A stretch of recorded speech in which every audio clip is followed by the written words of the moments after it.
अस्सलामु अलैकुम व रहमतुल्लाहि व बरकातुहू। नहमदुहू व नसल्ली अला रसूलिहिल करीम। अम्मा बाद फ़क़द क़ाल अल्लाहु तबारक व तआला फ़िल क़ुरआनिल मजीद वल फ़ुरक़ानिल हमीद। अऊज़ु बिल्लाहि मिनश शैतानिर रजीम। बिस्मिल्लाहिर रहमानिर रहीम। ज़ालिकल किताबु ला रैब फ़ीहि वक़ाल नबी सल्लल्लाहु अलैहि वसल्लम खैरुकुम मा तअल्लमल कुरान व अल्लमह।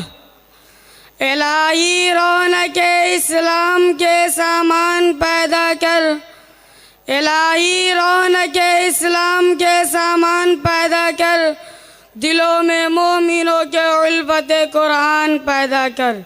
सदर मोहतरम, स्टेज पर रौनक अफरोज बुजुर्गान दीन और हाजरीन जलसा, आज की इस महफिल और बाबरकत इजलास में मेरा मौज़ू सुखन दुनिया की सबसे पाकीज़ा और मुक़द्दस किताब कुरान पाक है। हमें चढ़ते सूरज की तरह यकीन है कि इसका एक एक हर्फ सच्चा और सादिक है। वो कुरान पाक जिसकी ज़बान मुक़द्दस, बयान मुक़द्दस और जो फसाहत व बलागत के ठाटे मारता समंदर है, जिसके मुतालिक इरशाद रब्बानी है। कुरान वो किताब है जिसको सादिक और बरक होने में कोई शक व शुबा नहीं, जिसके बारे में मुहसिन इंसानियत हुजूर पाक सल्लल्लाहु अलैहि वसल्लम ने इरशाद फरमाया कि तुम में सबसे बेहतर वो शख्स है जो कुरान को सीखे और सिखाए। दुआ कीजिए कि खुदावंदी कुद्दूस हम सबको कुरान पाक की दौलत से माला माल फरमाए, आमीन। नौजवान दोस्तों, यही वो कुरान है जो रहती दुनिया तक के इंसानों के लिए सरापा हिदायत और रहमत है। यही वो कुरान है जिसने पसमुर्दा कुलूब को ताज़गी बख्शी। हाँ, यही वो कुरान है जिसकी बरकत से जिन्नात व शयातीन के आसमानों पर जाना बंद हुआ। यही वो कुरान है जिसकी बरकत से इज्जत और रिफ़त के शामियाने कर गए। यही वो कुरान है जिसकी बदौलत महबूब हकीकी की रज़ा नसीब होती है। यही वो कुरान है जो सच्चाई और अमानतदारी का दर्स देता है। यही वो कुरान है जिसकी बदौलत उमर फारूक रज़ी अल्लाह अन्हु को ईमान नसीब हुआ। यही वो कुरान है जिसकी नज़ीर पेश करने से सारी दुनिया अजीज़ो कासिर रही। यही वो कुरान है जिसका मिसल पेश करने से अरब के फसीह व बलीग ज़बानदानी के दावा करने वालों ने घुटने टेक दिए। यही वो कुरान है जिसने दलालत व गुमराही की दलदल में फंसी हुई इंसानियत को रुश्द व हिदायत का पैगाम सुनाया। यही वो कुरान है जिसकी हिफायत का वादा खुद खाली के कायनात ने फरमाया। यही वो कुरान है जिसकी तिलावत में दिलों के वास्ते फरात व बशारत का सामान है। यही वो कुरान है जिसने ज़हनी क़ुव्वतों को जिला बख्शा। यही वो कुरान है जिसकी बरकत से उजरे चमन में बहार पैदा हुई। मोहतरम हजरात, आज के इस दौर में हिफ्ज़ कलाम पाक को फजूल काम समझा जाता है। इसके अल्फाज रटने को हिमाकत बतलाया जाता है। कहा जाता है इसका रटना और बेसमझे पढ़ना बेसूद है।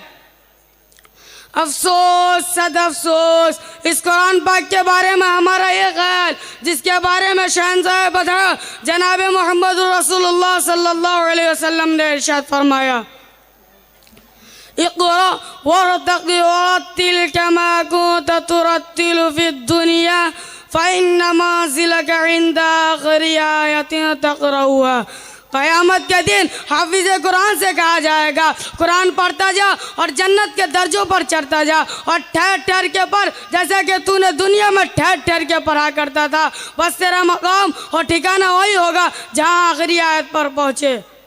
याद रखो, ये कुरान दुनिया की सबसे बड़ी नेमत है। ये ज़मीन और आसमान, चाँद, सूरज और सितारा कोई इस नेमत का मुकाबला नहीं कर सकता। ये कुरान रब्बे अज़ीम का मुक़द्दस और अज़ीम कलाम है। और क्यों ना हो, जबकि उसका उतारने वाला खुद खालिक के अमीर, जिसके ज़रिए उतारा गया वो भी रूहुल अमीन, जिस ज़ात पर नाजिल हुआ वो भी सादिकुल अमीन, जिस मकाम पर नाजिल हुआ वो भी बलदुल अमीन, जिस महीने में नाजिल हुआ वो तमाम महीनों से अफजल, जिस रात में नाजिल हुआ वो 1000 महीनों से बेहतर है। अल्लाह का यह मुक़द्दस और पाकीज़ा कलाम तमाम कलामों से अफजल और बरतर है। हदीस पाक में आता है, फ़ज़्लु कलामिल्लाहि अला साइरिल कलाम कफ़ज़लिल्लाहि अला ख़ल्क़ि। अल्लाह के कलाम को सब कलामों पर ऐसी ही फजीलत है जैसे कि खुद अक़दस शानु को तमाम मखलूक पर अल्लाह का दुलारा और खुदा का प्यारा नबी इरशाद फरमाता है कि जिसने कुरान पढ़ा और उस पर अमल किया उसके वालिदैन को कल क़यामत के दिन सूरज से भी ज़्यादा रोशन ताज पहना जाएगा। गौर करने का मकाम है, जब वालिदैन को इस गिरा कदर इनाम से नवाजा जाएगा तो ख़ुद पढ़ने वाले का मकाम और ठिकाना क्या होगा। हजरात, क़यामत का मैदान और ऐसे 10 आदमी जिसके लिए जहन्नम वाजिब हो चुकी होगी। हाफिज़ कुरान अपने रब के बारगाह में सिफारिश करेगा, परवरदिगार आलम उनकी सिफारिश कबूल करेगा और उनको इस हाफिज़ कुरान की बरकत से निजात अता होगी। मोहतरम हजरात, अगर हम माजी की तरह हाल और मुस्तकबिल को रोशन और ताबनाक बनाना चाहते हैं तो हमें कुरान पाक से वाबस्ता होना होगा, उसे सीने से लगाना होगा। अगर हम चाहते हैं कि हमारी दुनिया के साथ हमारी आखिरत भी संवर जाए तो उसकी तालीमात पर अमल करना होगा। खुदा न खास्ता आज अपने बच्चों को 2 पैसे के लालच में दीन से दूर रखा। हमारी नज़र उखरावी नियामतों के बजाय दुनियावी डिग्रियों पर है तो याद रखिए खुदा के यहाँ जवाब देना होगा। इसी पर मैं अपनी तकरीर ख़त्म करता हूँ। दुआ कीजिए कि अल्लाह ताला तमाम मुसलमान को कुरान सीखने, सिखाने और उस पर अमल करने की तौफीक नसीब फरमाए। वमा अलैना इल्लल बलाग।